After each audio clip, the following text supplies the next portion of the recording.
আজকের চেনা শহর কলকাতা তখন তার যাত্রা শুরু করেছে হাঁটি হাঁটি পায়ে।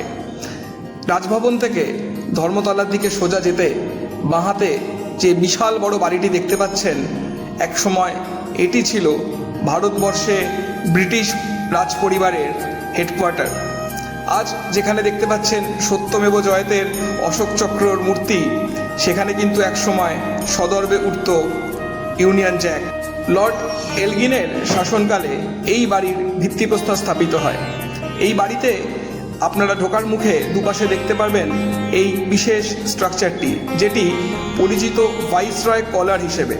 কলকাতা তথা ভারতবর্ষের খুব কম বাড়িতেই এই চিহ্ন দেখা যায়, এবং এই বাড়িতে সেই সময় আপনারা দেখতে পাবেন ভিক্টোরিয়ার আবক্ষ মূর্তির কিছু দৃশ্য। এই বাড়ি যখন তৈরি হয় তখন তার আগে অবধি রাইটার্স বিল্ডিংয়ে ছিল ভারতের ভাইসরয়ের অফিস, কিন্তু পরবর্তীকালে দেখা যায় যে বিভিন্ন বিভাগ যখন বাড়তে থাকে, যেমন department of sanitation, department of prison, তখন সেই বাড়িতে ভাইসরয়ের স্থান সংকুলান হয় না।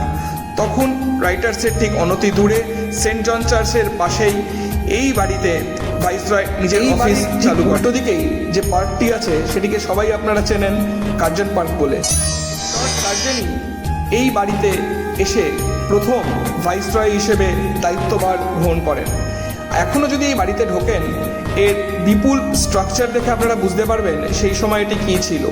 বর্তমানে বিভিন্ন সরকারি দফতর এই বাড়িতে আছে। যারা দাবা খেলেন তারা রুক দেখেছেন।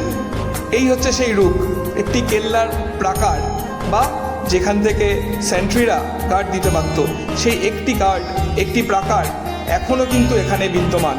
এবং এই স্ট্রাকচারকে রেখেই দাবা খেলার, যে বাংলায় যাকে আমরা নৌকো বলি, তার নাম দেওয়া হয়েছে রুক।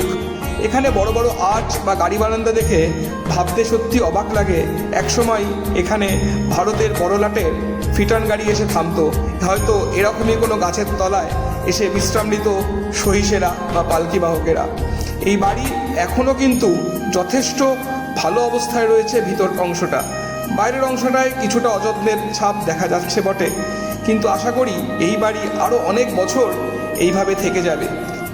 এবং আপনারা যদি এই বাড়ি থেকে আরেকটু ভেতরের দিকে যান, তাহলে দেখতে পাবেন এখানে বর্তমান ন্যাশনাল লাইব্রেরির একটি পাঠাগারও রয়েছে।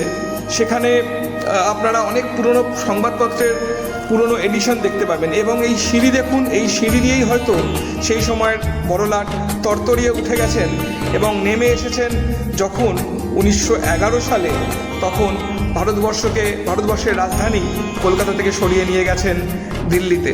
তাহলে ভেবে দেখা যায় এই বাড়িটির ঐতিহ্য ঠিক কতটাই।